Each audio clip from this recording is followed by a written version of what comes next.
ketika kita bicara ekonomi syariah ini harapannya apa? Kenyataannya masih ada dua frame nih, ada yang masih menghalalkan, ada yang mengharamkan. Ekonomi itu ada nature-nya gitu ya.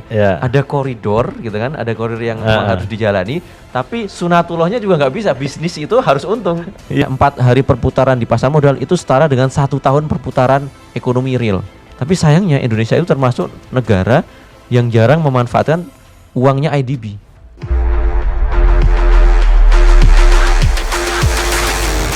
Halo sahabat OMB obrolan menjadi Mbak.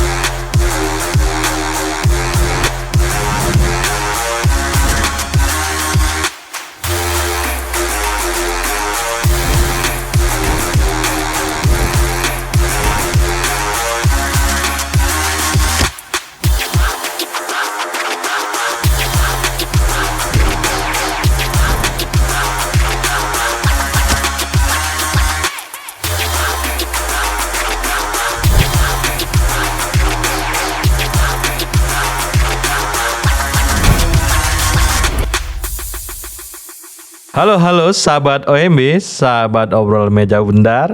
Hari ini kita akan membahas ekonomi syariah. Tentunya dari pohon ekonomi ini, ekonomi syariah, sistem yang mencoba ya mengeksplor ekonomi, tapi plus minusnya kita belum tahu nih. Nanti akan dijelaskan oleh Mas Oktova Yuda dari SBM ya, dosen SBM ya, Mas Oktova Yuda. Terima kasih Mas Oktova sudah datang ke forum kita. Dan saya kira ini menarik ya, karena secara konseptual atau orang hanya tahu teknisnya ekonomi syariah kan. Tapi konsep dia atau fundamental dari ekonomi syariah ini orang belum banyak tahu nih Mas Okta. Siap. Mungkin kita mulai dari pohon ekonomi ini, dia di sebelah mana posisinya ya. Menarik. Oke, makasih Bang Meldi nih ya. Sebenarnya makasih nih kesempatannya ya, untuk bisa diskusi di sini dengan teman-teman semua ya. Jadi memang ekonomi syariah ini suatu kajian, suatu bidang yang cukup ya, mungkin sekarang sudah well known ya, banyak orang yang mengetahui ya. Cuman maksudnya apa sih, tahu ekonomi syariah itu kayaknya bicaranya bunga bank syariah saja gitu kan ya.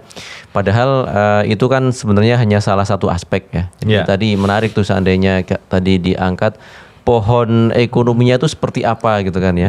Jadi kalau kita pengen lihat, kita sebenarnya biasanya bandingkan dengan dua stream utama atau spektrum utama, Marxis ya, Marxism dengan liberal kapitalisme. Dua kutub ya. Dua kutub itu kan kalau kita lihat. Satu sisi kalau misalnya Marxism itu kan ya semua dimiliki oleh pemerintah ya, semua oleh negara gitu kan ya, tidak ada kepemilikan individu. Dan sebaliknya kalau kita bicara di liberalism, pada prinsipnya ya semua ekonomi, filosofinya adalah economic man. Semua yang punya kapital boleh memiliki segala sesuatu. Nah, di satu sisi bebas-bebasnya, di satu sisi sangat terkungkung gitu kan ya, karena dikuasai oleh negara. Nah, ekonomi syariah sebenarnya karena ini kan basicnya tentunya nanti dari source-nya kan ya. Source-nya apa? Source-nya Marxis gitu kan ya, liberal kapitalisme. Nah, kalau ekonomi syariah karena namanya juga ekonomi Islam, ekonomi syariah dasarnya tentu dari Quran dan Sunnah gitu kan. Syariah. Orang hanya tahu itunya aja. Syariah. Nah, di dalamnya itu ada dalam konteks syariah itu kita mengakui dua-duanya. Ada yang dari sisi kan biasanya ekonomi itu masalah kepemilikan ya. Salah satunya masalah kepemilikan ya. Iya, kepemilikan. Saya boleh memiliki ini enggak gitu kan. Dan dalam Islam kepemilikan itu diatur. Ada yang memang ini boleh dimiliki oleh pribadi, individu. Ada yang harus dimiliki oleh negara. Itu ada klasifikasinya. Yang yang menyangkut kepentingan umum itu sebenarnya sudah direpresentasikan dalam Undang-Undang 45 pasal 33 itu kan ya, bahwa semua yang terkait dengan kepentingan umum itu sebenarnya harus dimiliki negara. Air, api gitu kan ya. Kalau itu dalam sebuah hadis disampaikan seperti itu ya, tanah dan udara itu sebenarnya bagian dari yang harus dimiliki oleh negara. Tapi ada juga kepemilikan yang boleh dimiliki oleh pribadi. Apa parameternya bahwa itu boleh dimiliki pribadi? Karena dalam ekonomi syariah itu ada namanya hak waris. Nah, waris itu kan sangat pribadi itu kan, ya, warisan gitu kan ya. Berapa laki-laki, berapa. Jadi diatur mana yang memang boleh untuk pribadi, ada yang boleh. Jadi pemerintah sebenarnya atau negara itu yang mengatur sangat lebih ke yang sifatnya menyangkut kepentingan umum, pada umumnya seperti itu, untuk kepentingan bersama. Kemudian dari sumbernya tadi juga berbeda ya. Kita dalam tentunya kalau ekonomi syariah ini dari sisi teorinya ya, dari Quran dan Sunnah, dan dari sisi tujuannya juga berbeda gitu ya. Kalau dari sisi Marxis ya, bagaimana memang terdistribusi ya. Kesejahteraan itu terdistribusi merata, tapi asumsinya sama rata sama rata gitu kan, sama rata sama rasa gitu kan.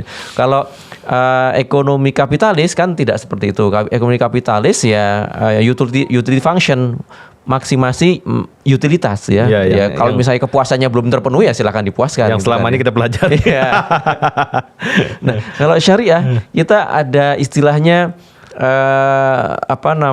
falah ya, bahwa tujuan ekonomi itu adalah mencapai kemenangan. Kemenangannya itu bukan hanya dunia tapi dia dunia dan akhirat. Itu secara konseptualnya sebenarnya seperti itu, Bang. Kita ingin mendudukkan bahwa ketika kita bicara ekonomi syariah ini, harapannya apa? Harapannya bisa memberikan kesejahteraan ya, baik di dunia maupun setelah kematian. Karena di situ ada konteks keimanan ya, makanya kalau kita bicara pondasi, nanti ada pondasi ekonomi juga. Salah satunya pondasinya memang dalam beberapa referensi itu adalah tauhid gitu kan ya, bahwa memang ada kehidupan setelah kematian. Kalau misalnya kita nggak percaya kehidupan setelah kematian, buat apa kita beramal baik gitu kan ya, kalau misalnya beramal soleh gitu kan ya. Jadi salah satunya itu. Di samping itu memang dalam Quran sendiri memang ada tuntunannya ya, mana yang diperintahkan oleh Allah, mana yang dilarang oleh Allah gitu kan ya. Barangkali itu ya, Bang. Dan mungkin ada beberapa pertanyaan sebenarnya ya, kalau misalnya ini sering diangkat ya, kenapa sih ekonomi syariah baru muncul sekarang gitu ya? Kenapa nggak waktu ini gitu kan ya, waktu Rasulullah apa nggak ada ekonomi syariah gitu ya? Iya. Gimana, Bang? Kok jadi saya nanya Bang Meldi ini? Karena saya kira kan dulu ya dari sana kan, dari term yang tadi yang ada di ajaran Islam itu kan dia kecil, belum dielaborasi kan. Problemnya dia belum dielaborasi aja. Nah, tapi setelah kadang-kadang kan kita melaborasi sesuatu itu muncul karena konteks-konteksnya. Karena munculnya kapitalisme ini makin kuat kan. Walaupun sebenarnya kapitalisme atau liberalisme itu dia mulai ke tengah juga.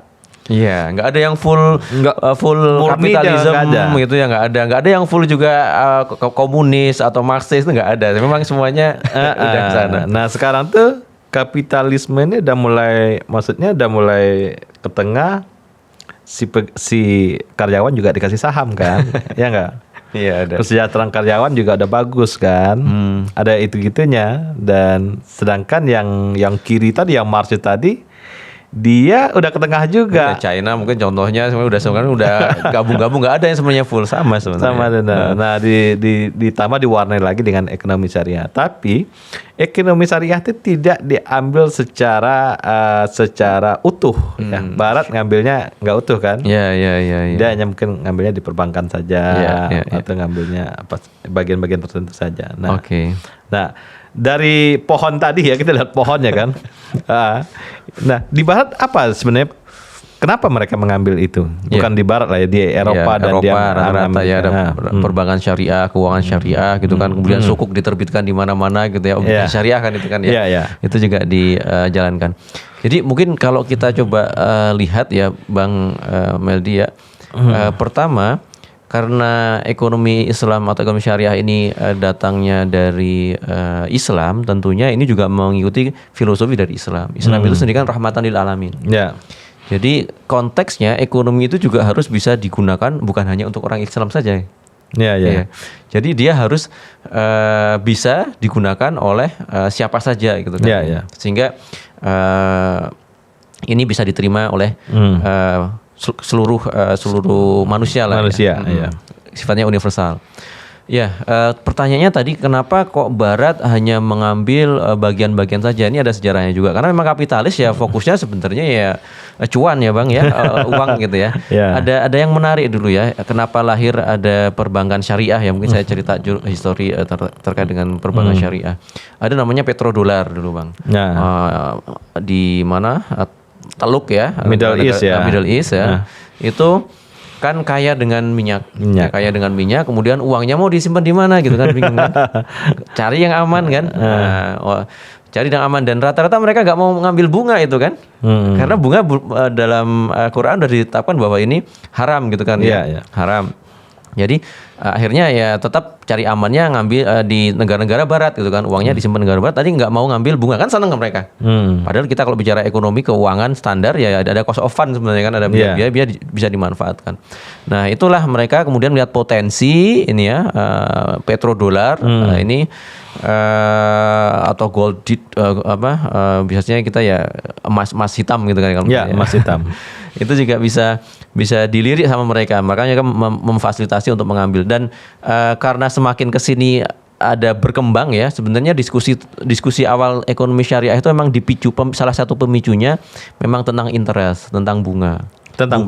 Bunga itu boleh atau enggak sih? Mulai 1930-an lah itu menurut bukunya. 1930 udah mulai tuh? Udah ada diskusi-diskusi bahwa ini haram. Saya pikir baru-baru ini. Nah memang baru terangkat di buku-buku yang terakhir itu di 1970-an. Tapi sebenarnya diskusinya itu cukup panjang. Karena memang pada prinsipnya masih sekarang di kenyataannya masih ada dua frame nih. Ada yang masih menghalalkan, ada yang mengharamkan. Ya masing-masing punya landasan lah.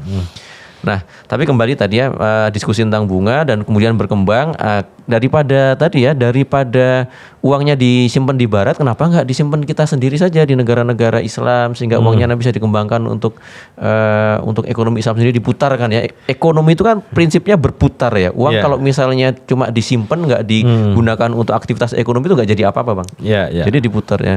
Akhirnya keluarannya namanya IDB, Islamic Development Bank, usaha untuk mengembangkan IDB. Nah, berkembanglah IDB. Barat kemudian melihat, nggak bisa pakai bank konvensional lagi nih karena mereka udah lari ke yang syariah nih gitu kan. Terus mereka bikin keranjang baru ya. Keranjang baru ya, syariah lah yang penting mereka dapat uangnya masih masuk di sana. Idenya kayak gitu Bang. Jadi kenapa mereka kalau dari sisi kapitalnya memang itu kan Global Islamic Economic Indicator juga mengatakan growth-nya Islamic finance itu cukup besar ya. Islamic finance itu part of Islamic economics ya. Tapi memang ukuran paling sederhana biasanya dilihat dari satu Bang. Iya. Jadi tadi ya keranjangnya mereka bikin. Nah, saya sedikit teknis nih ya. Kan ekonomi syariah bagi hasil ya. Iya. Oke, saya dengerin dulu. Dia bagi hasil, sedangkan ekonomi yang konvensional dia bunga. Oke. Ada penelitian nggak itu lebih bagus bagi hasil atau apa? Menarik nih. Makasih nih Bang, ini angkatnya. Iya. Jadi salah satu implementasi dari ekonomi Islam sebenarnya Bang dalam perbankan syariah itu kan implementasinya, karena kalau ekonomi syariah tuh kalau kita bicara ekonomi kan mulai konsumsi, distribusi, produksi kan ya, tapi memang paling mudah kelihatan itu kalau kita bicara ekonomi itu institutional economics. Jadi institusinya. Nah, institusinya kan bank ini biasanya. Salah satunya bank itu yang paling awal berkembang. Nah, bank itu yang membedakan apa? Memang yang diangkat ya dalam perbankan syariah itu sebenarnya prinsip bagi hasil. Ya, bagi hasil, bagi untungan. Idenya apa? Idenya adalah risk sharing ya, bahwa kalau misalnya Anda berbisnis ya sebaiknya memang ada sharing resiko gitu kan ya. Tapi bukan hanya sharing risiko untung terus gitu kan ya. Kalau bisnis kan kadang rugi. Jadi sharing risk itu berarti profit loss sharing tadi ya, bagi hasil kalau untung, bagi hasil kalau rugi gitu kan ya. Idenya kan gitu. Itu sebenarnya dalam sisi konseptual itu sangat bagus sekali gitu kan ya. Sedangkan kalau konvensional simpel.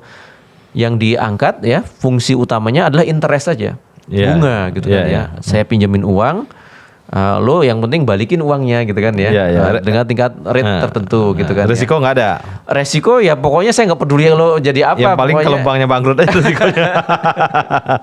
Itu jadi idenya seperti itu Bang. Jadi memang kita ekonomi Islam itu bangkitnya sebenarnya terkait dengan sharing resiko tadi ya, dengan secara institusinya melalui perbankan. Cuman memang dalam perjalanannya tantangannya banyak Bang itu ya. Kalau kita udah masalah institusi ya, institusi itu tidak bisa terpisah satu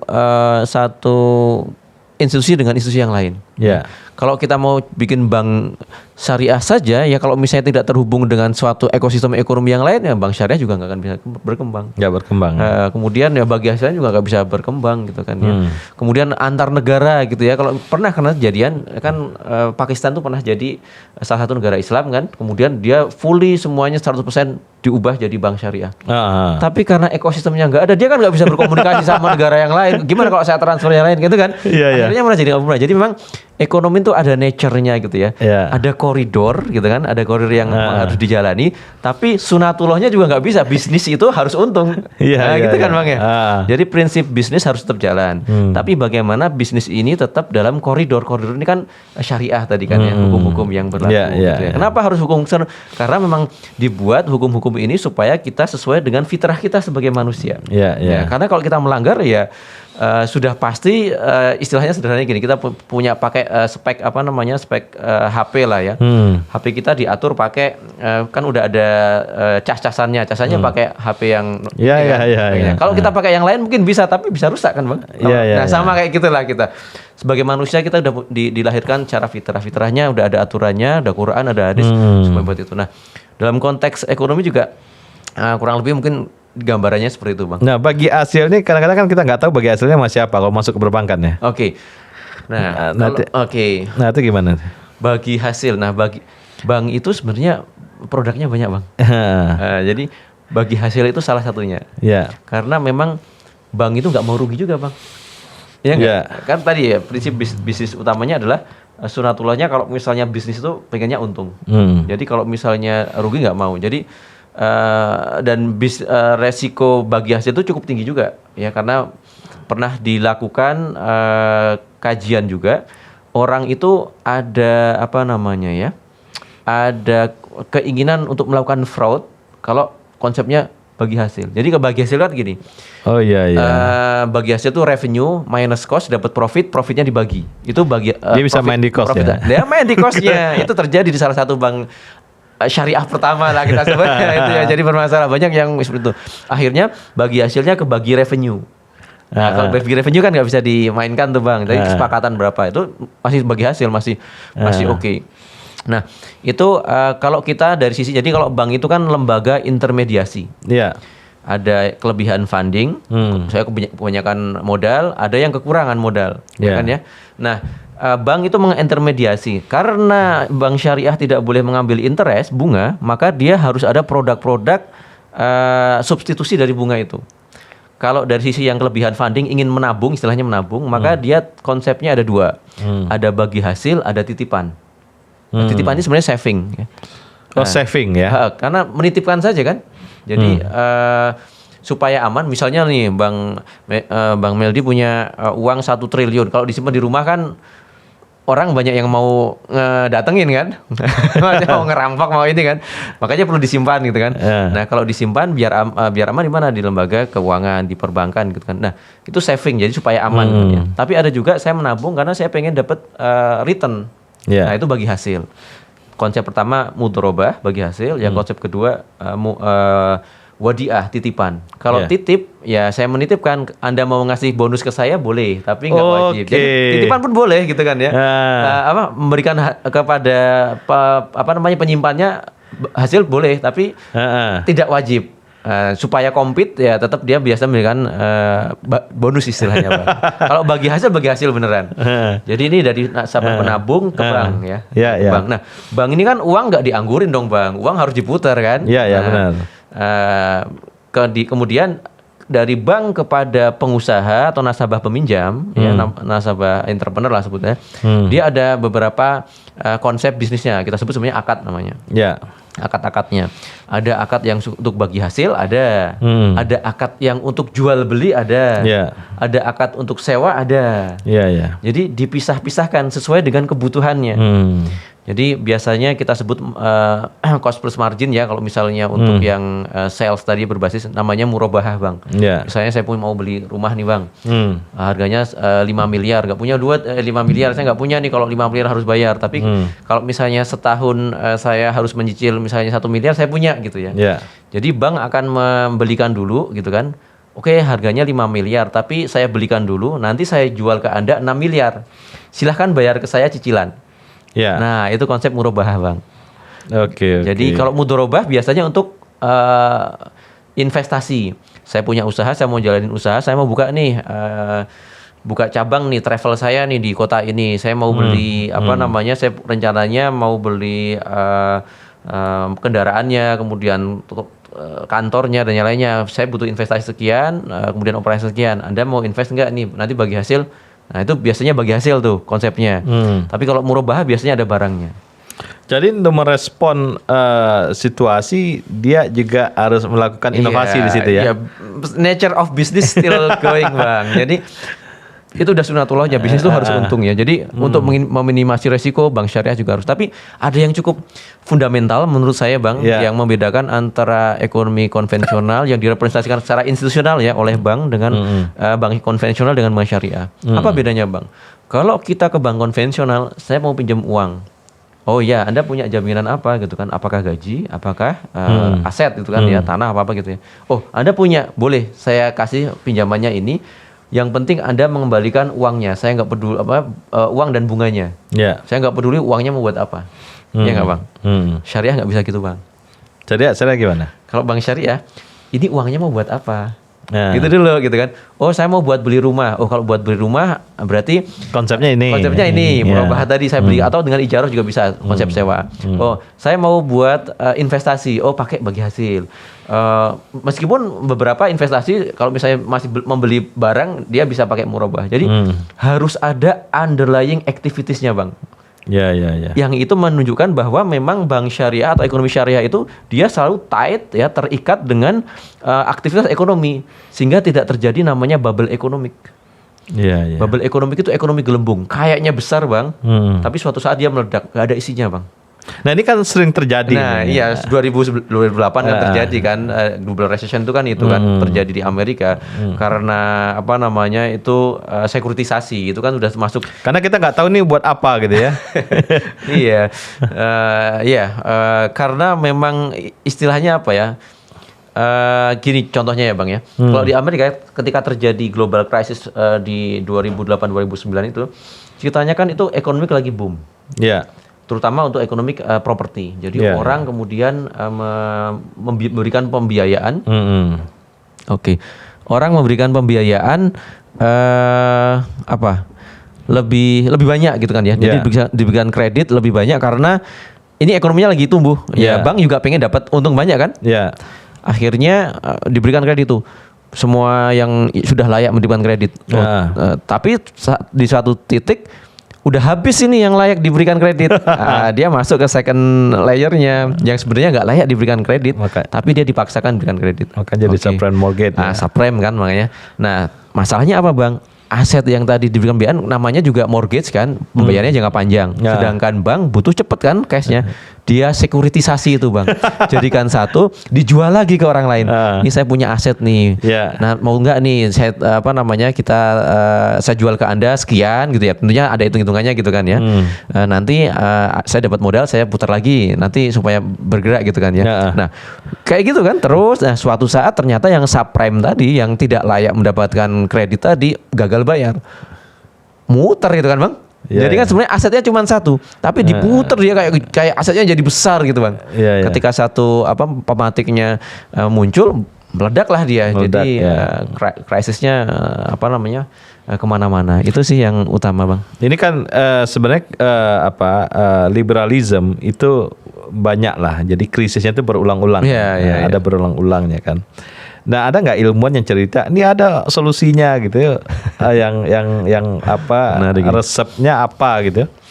Apakah mungkin ke arah ekonomi syariah atau apa, saya juga nggak tahu. Oke Bang. Jadi memang krisis itu ada buku sendiri yang menjelaskan setahun itu sebenarnya krisis itu bisa lebih dari sekali, tapi terbagi di negara-negara, maksudnya terpisah-pisah gitu kan. Ya. Dalam sekian tahun ini udah mungkin 80-an krisis pun udah ada banyak sekali krisis, tapi memang kecil-kecil, ada yang besar, ada yang kecil gitu kan ya. Nah, kalau untuk solusinya yaitu belum ada sebenarnya ya. Kalau itu semuanya kan masih eksperimen. Memang yang eksperimen yang paling berhasil dari sisi konsep kapitalis ya. Ini saya ngambil kapitalis karena memang dia menurut saya cukup berhasil. Ketika di Great Depression tahun 1930 tuh Bang. Oh iya. Itu kan pernah terjadi kan Amerika waktu itu. Suruh bangun infrastruktur ya. Nah itu Bang, itu kan teorinya. Teori yang akhirnya terjadi ada makro dan mikro ekonomi itu kan ya. Memisahkan itu kan ya. Keynes itu kan ya, John Maynard Keynes mengusulkan adanya government intervention. Padahal kalau misalnya ekonomi sebelumnya, ekonomi yang punyanya siapa, Adam Smith sebenarnya itu kan intervensi pemerintah sedikit. Nggak boleh sebenarnya ada istilahnya apa, tangan Tuhan itu apa namanya? Invisible hand. Invisible hand ya, invisible hand. Jadi pokoknya biar market forces aja yang bekerja gitu kan ya. Tapi di situ kemudian dicoba ternyata berhasil karena dengan teorinya Adam Smith nggak bisa gitu kan. Dia harusnya sendiri bisa kembali gitu ya. Tapi nah kalau untuk ekonomi syariah karena memang kita belum pernah memiliki permasalahan yang substansial kemudian bisa dilakukan, itu belum sementara sih memang belum ada. Yang paling apa istilahnya mungkin ya, paling sederhana memang kita bisa di 2008 2009 ya. Bukan Bang, di 1998 1999 Bang, waktu Asian Crisis. Asian Crisis ya. Nah, itu waktu itu memang bank syariah itu waktu itu kan muamalat ya, itu lebih stable. Karena apa? Karena memang dia tight terhadap ekonomi real, yang lainnya enggak. Itu salah satu contoh ya. Tapi memang itu contoh yang ini ya, maksudnya contoh pada waktu krisis ya. Bahwa memang ketika perbankan itu memiliki apa namanya underlying activities ya, sebenarnya dia lebih tahan goncangan. Tapi memang di sisi lain ya growth-nya agak jadi terbatas gitu ya, karena dia kan harus benar-benar real. Uang tahu Bang, perputaran uang di pasar uang ya, di pasar modal lah ya. Sehari itu setara dengan ya 4 hari perputaran di pasar modal itu setara dengan 1 tahun perputaran ekonomi real. Jadi cuman butuh 4 hari untuk setahun perputaran ekonomi real. Jadi betapa besarnya sebenarnya kalau misalnya, dan uang di pasar modal itu kan ada irisan dengan realnya, ada sih, tapi ya lebih banyak sebenarnya bubble-nya tadi gitu ya. Dia jangka pendek. Iya kan? Iya, jadi kalau real kan dia jangka panjang ya. Iya. Dan real itu ya biasanya berhubungan dengan memang masyarakat secara ini ya. Kalau yang di capital market memang biasanya berhubungan dengan orang-orang yang punya uang, Bang. Punya uang, dia masuk keluar keluar, gitu kan. Jadi dia bikin uang tanpa harus keluar dengan economic activity juga bisa gitu kan. Maksudnya, makanya orang sangat mengukur urusan investasi ini di FDI kan. Direct investmentnya berapa gitu ya. Keluar masuknya biasanya gitu. Karena itu lebih panjang ya. Nah kalau bantuan apa yang kemarin dari Middle East ya. Middle East siapa yang Indonesia kan sering dapat tuh bantuan pembangunan itu apa, syariah atau apa itu? Saya juga kurang tahu Bang kalau itu ya. Mungkin lu nggak tahu ya. Tapi mungkin ya kalau bantuan-bantuan itu biasanya soft loan sih Bang ya, tetap soft loan atau bunga ya, tetap bunga, sistemnya bunga ya. Tetap diminta untuk dikembalikan tapi dia bunga rendah. Tapi ada juga mungkin yang hibah ya, ada hibah juga ada. Jadi biasanya konsepnya tetap soft. Kalau misalnya pengen bantuannya yang sesuai dengan syariah biasanya melalui IDB ya, memang ya, Islamic Development Bank kan memang dia concernnya ke sana ya. Ada beberapa Bang. Tapi sayangnya Indonesia itu termasuk negara yang jarang memanfaatkan uangnya IDB. Ini karena kita kebetulan ada orang IDB datang ke Indonesia. Kenapa tuh? Nah itu kita juga nggak tahu Bang. Jadi karena sepertinya belum ada ya piloting ya yang memang banyak malah negara-negara lain Bang. Indonesia itu kenapa? Jadi syarat mendapatkan pembiayaan ya, pendanaan dari IDB itu adalah kita Indonesia itu menyimpan uang di IDB. Kita menyimpan di sana Bang. Tapi uangnya itu tidak kemudian manfaatnya itu tidak digunakan.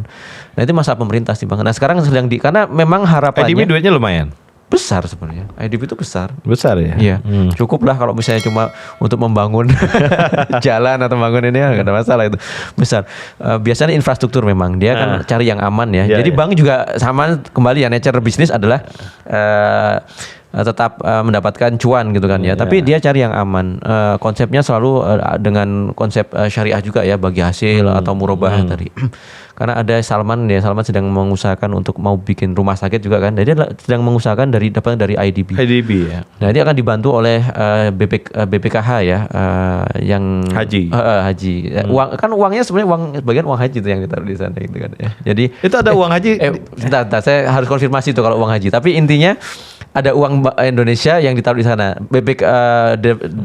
Dari IDB berhubungannya dengan BPKH. Mungkin karena modalnya besar ya. Saya kurang tahu nanti. Mungkin perlu dikonfirmasi. Tapi yang confirm adalah dari dari IDB itu sebenarnya pengen memberikan pembiayaan ya. Tapi harus ada underlying-nya kan, harus ada proyeknya, harus ada barangnya. Apa nih barangnya gitu? Yang kadang kita nggak ada, Bang. Iya. Itu juga aneh. Dan barangnya harus aman. Maksudnya dia dijamin sama pemerintah. Siapa yang jamin? Tadi BPKH tadi yang ingin menjamin. Nah, di dunia ini kan banyak ilmuwan ya. Tentu ilmuwan Islam ya dia akan preferensinya ekonomi syariah. Ada nggak ilmuwan yang netral gitu, dia melihat kelebihan ekonomi syariah gitu? Iya. Belum ketemu nih. Kalau ekonomi ilmuwan yang netral ya, maksudnya bukan Islamic thought gitu ya, bukan Islamic scholar gitu kan ya. Biasanya memang dikaitkannya dengan stabilitas ekonomi sih, Bang. Ada sih, saya lupa ya, karena dia ternyata kenapa? Karena kalau ekonomi syariah itu kan dia selalu terikat dengan aktivitas realnya itu tadi. Harus ada underlying aktivitas untuk setiap aktivitasnya, pembiayaan maupun apapun ya. Berbeda dengan ekonomi konvensional yang dia nggak peduli. Iya, floating kan biasanya kan dia tidak punya underlying. Jadi ada yang mengatakan bahwa memang ini lebih stabil. Cuman memang permasalahannya stabilitas itu kan dikaitkan sama growth ya, Bang ya. Ya itu kan growth-nya juga seperti apa, itu juga perlu dikembangkan. Itu sih sebenarnya, Bang. Jadi kalau siapanya saya pernah dengar tapi saya lupa ya. Nggak perlu siapa, tapi konsepnya kenapa dia bilang itu? Yang diapresiasi karena stabilitas ekonominya, Bang. Stabilitas ekonominya. Stabilitasnya karena dia tied dengan aktivitas economic activity-nya itu ada gitu kan ya. Iya. Contohnya gini, Bang. Sukuk tahu, Bang? Obligasi syariah. Obligasi syariah. Kalau pemerintah kita pakai yang sukuk pemerintah saja, sukuk negara ya. Ketika pemerintah menerbitkan obligasi, dia harus ada underlying asetnya, dijamin oleh suatu proyek atau suatu aset, bisa gedung atau bisa proyek jalan misalnya. Itu kalau kita mau menerbitkan government istilahnya SBSN, surat berharga syariah negara. Jadi kalau syariah berarti harus ada underlying-nya. Berarti aktivitas ekonominya kan jelas tuh, ada barangnya gitu kan. Berbeda kalau misalnya surat utang negara. Sama-sama surat utang negara itu juga dikeluarkan oleh pemerintah. Sama-sama bentuknya surat utang gitu kan ya. Tapi kita nggak tahu dia untuk apa. Untuk apa kita nggak tahu, Bang. Terserah pemerintah mau buat apa. Beda kan, Bang ya, dari sisinya. Jadi sisinya di sini ya pasti ya buat kalau dari sisi pemerintah lewat DPR biasanya untuk APBN kan, memenuhi kekurangan APBN-nya, gap APBN. Tapi kalau dari sisi konseptual itu jelas bahwa ini ada aktivitasnya, sehingga kalau misalnya ada goncangan sederhananya kita bisa bisa kita jual nih sebenarnya nih asetnya kalau misalnya kalau lebih stabil ya. Kalau nggak ada, dia punya jaminan apa nih? Kalau tiba-tiba saya hutang, kepercayaan saja kan, Bang? Iya. Saya percaya Anda bisa bayar, tapi dibuktikan dengan apa? Ya kita nggak tahu gitu kan. Ya benar-benar trust aja itu. Tapi kalau kita harus mulai nih dari sejarah ya, artinya sebelumnya kan bunga nih mulainya ketika Yahudi meminjamkan bukan Yahudi, Eropa mulai membangun bank kan. Berarti sebelumnya nggak ada bunga kan? Oke. Nah, saya dengerin dulu, Bang. Belum ada bunga, berarti sebelumnya tuh walaupun tidak disebut ekonomi syariah, berarti perilakunya cukup syariah tuh, karena orang tidak menaruh biaya uang di situ. Setelah bank muncul, orang baru menaruh biaya uang di situ kan. Oke. Saya coba ini ya. Jadi bunga sendiri, karena saya ajar financial management juga, jadi saya punya history of interest, ada history of interest, sejarah dari bunga. Jadi bunga sendiri itu udah ada dari tahun 3000 tahun sebelum Kris. Jadi before crash kan ya, BC. 3000 BC. Tapi bunganya bukan dalam bentuk uang. Jadi kalau dulu, kalau saya mau nanam nih Bang, mau punya kebun gitu kan, 1 hektar, saya butuh benih tuh. Benih, tapi saya nggak punya benih. Saya pinjam tuh benih ke tetangga gitu kan ya. Saya pinjam ke tetangga, tapi nanti tetangga bilang, boleh saya pinjemin benih, tapi tolong dibalikin benihnya, kalau pinjamnya 1 kilo, balikin 1 seperempat kilo. Oh gitu. Itu bunga kan Bang? Iya. Semua tambahan atas pokok itu kita sebut sebagai bunga Bang. Walaupun itu bukan uang ya, barang. Iya barang. Jadi sebenarnya udah dari lama. Nah kalau dalam konteks itu bunga ya, itu bunga. Udah lama ya? Lama Bang. Terus berkembang baru ada apa namanya bank dan yang kelihatan uangnya. Permasalahan bunga itu kan larinya ke riba Bang. Apa itu riba? Nah itu yang biasanya kalau di antar Islamic scholar sendiri ya, pemikir-pemikir Islam itu masih ada dispute di antara mereka bahwa bunga itu ya semua tambahan. Ada yang bunga itu karena kelipatan tertentu lebih dari 200 kali gitu kan ya, itu yang ini. Tapi pada prinsipnya setiap tambahan itu riba, itu kan kayak itu ya. Riba sendiri di Quran itu bertahap turunnya Bang. Mulai dari Arum ya, ayat 30 itu bahwa riba itu sesuatu yang tidak baik. Riba itu lawannya, riba itu tidak membawa kebaikan lah. Kemudian turun ke surat An-Nisa, kemudian ke Al-Imran, riba itu sampai benar-benar riba itu diharamkan di surat Al-Baqarah ayat 275 sampai 281. Itu mungkin konteksnya rentenir kan? Iya, ada konteksnya itu memang dari awal gitu ya. Sama juga itu pengharaman riba itu prosesnya itu hampir sama dengan pengharaman khamr, minuman keras. Jadi khamr itu kan sebelumnya nggak diharamkan tuh. Oh enggak? Waktu ini sebelum turunnya ayat tentang khamr ya. Jadi ya orang bisa mabuk-mabuk, orang Islam juga mabuk. Sampai suatu saat saya lupa ya Ali Ali kalau nggak salah ya, itu sholat tapi dalam keadaan mabuk. Kalau namanya orang mabuk katanya gitu ya Pak. Orang mabuk itu kalau sholatnya bacanya ngelantur kan. Nah, jadi kemarin akhirnya turunlah surat tentang pengharaman khamr. Ketika khamr diharamkan, itu semua selokan di Arab itu di Mekah itu digambarkan itu banjir dengan khamr, minuman keras itu. Nah, prosesnya ada prosesnya itu Bang, untuk sampai dari mulai kesedar ini tidak baik, kemudian ini perilaku orang Yahudi, sampai kalau kamu lakukan ini Allah dan Rasulnya memerangi kamu. Sampai seperti itu kalau riba. Cuman memang masalahnya riba itu interpretasinya tafsirannya itu masih ada beberapa perbedaan pendapat. Tapi memang mayoritas, sementara bunga itu adalah bagian dari riba. Ketika bunga bagian dari riba itu haram. Gitu Bang. Nah, ada juga kalau kita bikin dua ya. Jadi kadang kita minjam uang untuk investasi ya, artinya uangnya untuk produksi kan. Ada juga uang untuk konsumsi. Nah ini saya kira tuh konteks riba tuh untuk konsumsi kali. Nggak harus. Nggak juga. Dari semua tambahan ya, semua benefit yang kita peroleh karena pokok itu disebut sebenarnya riba. Gitu. Riba itu ada riba an-nasyah, ada riba al-fadl. Apa tuh bedanya? Riba nasyah itu ada karena pinjam meminjam. Jadi misalnya gini, saya pinjam, saya balikan 1 bulan lagi. Tapi 1 bulan lagi, aduh saya ternyata nggak bisa balikan gitu kan. Boleh kamu mundur tapi tambah ya. Nah itu udah riba itu Bang. Atau diperjanjikan dari awal, boleh saya pinjamin nanti dikembalikan di akhir sekian. Itu juga nggak boleh. Nah kemudian riba al-fadl, riba jadi karena pertukaran. Jadi saya tukar emas dengan emas. Tukar dulu yang paling sering itu kan ada 7 barang ya, salah satunya emas, perak, kemudian makanan pokok itu kurma ya, gandum ya. Kalau kurma bagus dengan kurma jelek itu nggak boleh langsung ditukar Bang, kalau menurut hadis ya. Jadi jual dulu, dapat uangnya baru beli yang ininya. Karena itu ya termasuk 7 barang yang harus dijaga ya. Wallahu alam itu ada ibrohnya sendiri ya kalau menjelaskan itu. Tapi riba itu memang bisa pertukaran, intinya itu ya. Bisa karena pinjam meminjam. Nah, yang paling sering memang riba itu terkait dengan pinjam meminjam kan ya. Riba nasiah namanya. Iya, ya. Tadi indikasinya memang masalah kestabilan ekonomi ya. Iya, kalau secara ekonomi ya. Secara ekonomi ya, tapi kan praktiknya karena yang mainstream tetap konvensional kan. Jadi belum terbukti juga nih. Iya, emang tapi karena memang tadi harus ada ekosistem, Bang. Nggak bisa sih sendiri-sendiri ya.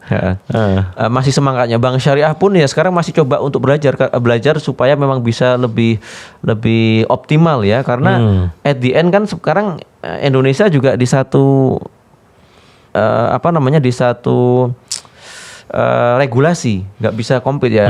Playing fieldnya sebenarnya agak susah ya, karena konsep perbankan di syariah itu sebenarnya bukan intermediasi, Bang.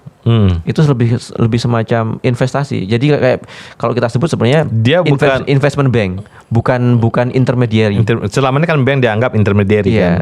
Kalau dalam Islam harusnya investment bank. Jadi dia punya orang nabung, simpan di situ, dia akan investasikan ke portofolio bisnis dia. Ya, dan dia tahu itu portofolionya. Karena makanya kan dia ini orang, tapi silahkan mau invest di mana. Itu yang seharusnya dalam konsep syariah, karena dia akan dapat bagi hasilnya berapa kan, jelas gitu ya. Kalau sekarang kan intermediary. Tapi mau tidak mau karena memang sisi regulasinya Indonesia nggak ada namanya investment bank. Kita hanya ada commercial bank. Ya nggak bisa juga ngapain kan. Jadi memang banyak tantangan sih, Bang, kalau misalnya ini. Prinsipnya yang kita pegang sekarang adalah bagaimana memang ekonomi syariah itu membawa kebaikan untuk umat ya. Apakah tadi kestabilan harga gitu kan ya, kemudian dari sisi risk sharingnya terjaga, atau hal-hal yang lain, Bang ya. Mungkin itu yang sebenarnya sekarang dijaga ya. Masalah ekonomi tadi kan, antara ekonomi real harus seimbang antara ekonomi real dan ekonomi finansial, itu yang dijaga. Harus imbang antara sosial dan profit. Itu juga kalau kita bicara ekonomi ini lebih kita tarik ke atas lagi ya, Bang. Kalau tadi kan, Bang ya, ekonomi syariah itu menyeimbangkan antara profit dan sosial. Buktinya apa? Di kita ada namanya zakat, Bang. Oke. Nanti zakat nih buffer juga nih ya. Iya. Zakat ini kan konteksnya sebenarnya minimum requirement supaya ekonomi itu jalan. Iya. Jadi bisa diperputar di bawah tuh uang. Karena zakat sebenarnya kan zakat diibaratkan ada pajak, ada ini. Beda. Kalau pajak kan buat semuanya, bisa buat pembangunan. Zakat enggak. Zakat ini untuk asnaf, 8 asnaf. Oke. Spesifik ya. Apa nih 8-nya apa aja nih? Mulai fakir, miskin, fisabilillah, gorimin ya, yang hutang. Kemudian apalagi banyak ya, lupa ada 7 lah pokoknya ya, Bang. Ada 7 lupa. Jadi di atau ayat 60 itu kan bisa lihat di sana. Nah, jadi intinya apa? Kalau ekonomi, contoh, Bang nih, ekonomi sekarang ini kan sedang kena pandemi. Ini zakatnya social safety net ya? Social safety net, benar banget, Bang. Jadi kalau misalnya kalau pandemi kan ekonomi nggak jalan, Bang. Semua tutup. Kalau orang ekonomi nggak jalan, kemudian nggak ada yang digaji, Bang. Ya, orang kan nggak bisa makan, nggak bisa beraktivitas ekonomi, nggak bisa beli apa-apa kan? Iya. Muter di situ kan? Iya. Ya kayak satanik stuck dia. Ya, stuck di sana ya. Nah, dengan adanya ya sekarang insentif tadi kan, adanya zakat, jadi orang bisa beli. Ketika orang bisa beli, aktivitas ekonomi jalan, orang bisa produksi. Produksi, orang bisa gaji, itu kan ya. Intinya kan gitu. Sama juga BLT sebenarnya. BLT kan itu sebenarnya tujuannya kayak sama seperti zakat. Tapi kalau dalam Islam itu udah institusional ya, memang harus dibayarkan. Sedangkan yang lain-lainnya profit itu dari bisnis, dari usaha. Jadi dari usaha itu zakat ini sebenarnya minimum. Sedangkan yang besar itu sebenarnya tradingnya, usahanya, bisnisnya. Jadi sebenarnya zakat sebagai penyelamat ekonomi enggak juga, tapi dia minimum sebenarnya. Ekonomi itu sebenarnya harus jalan dengan bisnis gitu, Pak. Itu supaya dia enggak ini.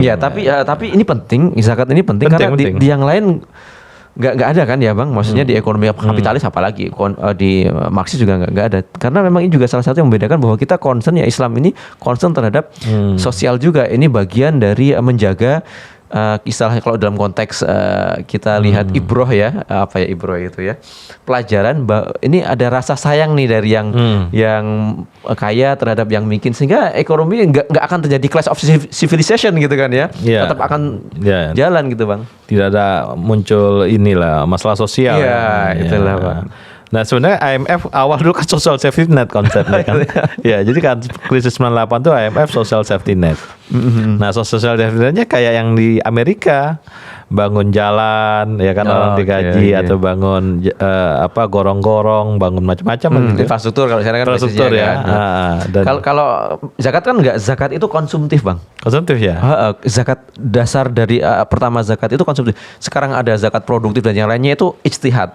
Karena udah terlalu banyak ini mungkin ya akhirnya supaya ini, tapi dasar Rasulullah dulu ketika membagikan zakat itu konsumtif, dibagi habis, tidak ditunggu kemudian digunakan untuk apa, enggak. Jadi pokoknya dapat zakat sekarang zakat hari ini bagi dari mulai zuhur sampai asar habis gitu. Sehingga memang tujuannya konsumtif. Kenapa? Karena memang itu untuk menggerakkan ekonomi. Kalau misalnya kita dalam kondisi yang terutama ya buluk ya, ekonomi banyak saudara-saudara kita kan mungkin kurang beruntung ya, sehingga perlu bantuan seperti itu Bang. Nah ekonomi syariah ini sering banget ada conference, seminar apa macam-macam, itu apa sih yang dibicarakan itu? Saya juga apakah berulang atau dia ingin membangun sistem atau ada roadmap-nya? Oke Bang, pertanyaan bagus Bang. Jadi ini ekonomi syariah itu memang luas tadi kan. Ada yang institusi ya, perbankan, asuransi, tapi juga ada pasar modal Bang. Ada tradingnya Bang, ada ininya Bang. Itu semua kan sebenarnya ekonomi syariah. Sederhananya kalau dalam ekonomi syariah sekarang kita sebut sebagai halal economics Bang. Halal ekonomi halal gitu kan ya. Itu yang representasi ekonomi syariah sekarang. Ada sertifikasi halal supaya makanannya halal seperti apa kita lebih berkah. Kemudian ada itu juga dibicarakan di situ. Dibicarakan Bang. Selain pasar modal, karena ada nama pasar modal syariah, saham-saham syariah gitu apa aja. Ada obligasi syariah, bagaimana menghitungnya, bagaimana returnnya, apakah lebih bagus daripada konvensional atau tidak. Itu biasanya kan bicarakan itu, sehingga ingin melihat apakah memang ada kelebihan nggak sih sebenarnya di dengan itu. Ya tentunya beragam sih kalau itu hasilnya sih Bang.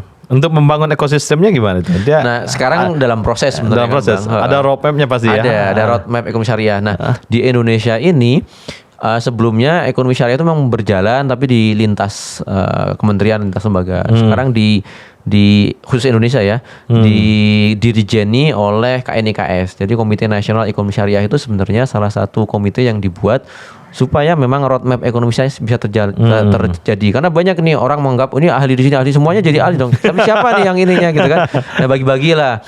Misalnya di SBM kita diberikan sebagai Center of Excellence of Islamic Investment misalnya. Karena kita kan ya bisnis ya investasi pasar modal. IPB mungkin terkait dengan halal gitu kan jadi coba di cluster supaya memang kita bisa grow gitu ya kepakarannya dan ya bisa membantu ekonomi secara umum juga istilahnya ya, ada mungkin pernah dengar ada halal tourism kan? Halal tourism. Lombok misalnya halal tourism.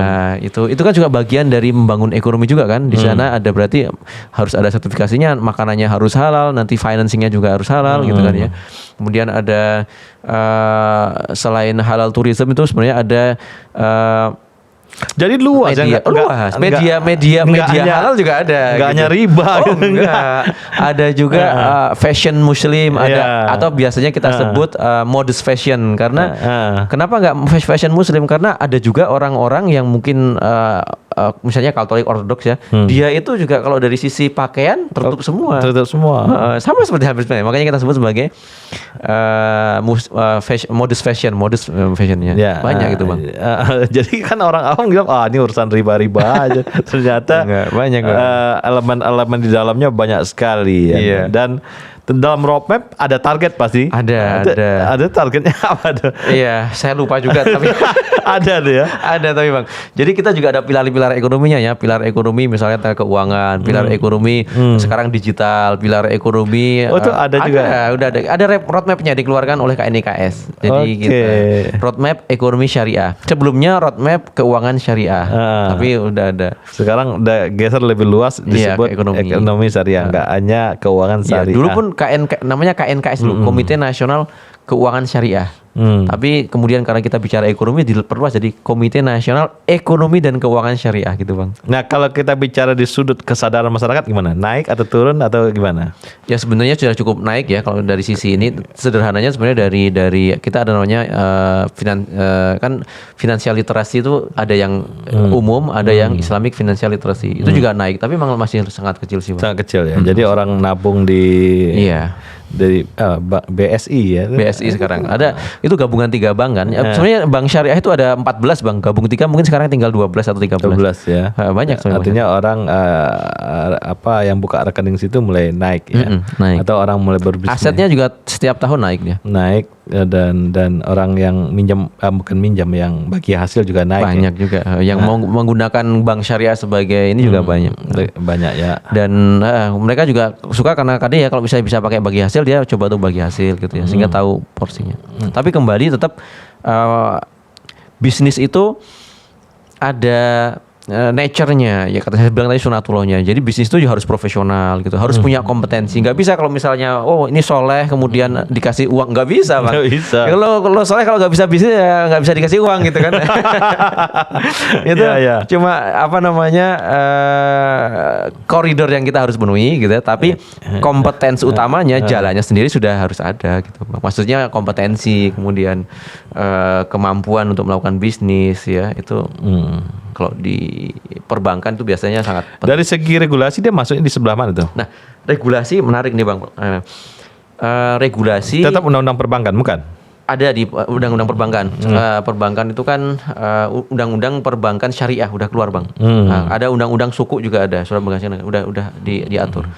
Sebenarnya bukan punya perbankan loh, ada asuransi syariah, venture capital syariah gitu macam. Tapi diatur sama undang-undang. Nah, siapa yang meregulate itu ada Bank Indonesia, Bank Indonesia ada Dex, Departemen Ekonomi dan Keuangan Syariah.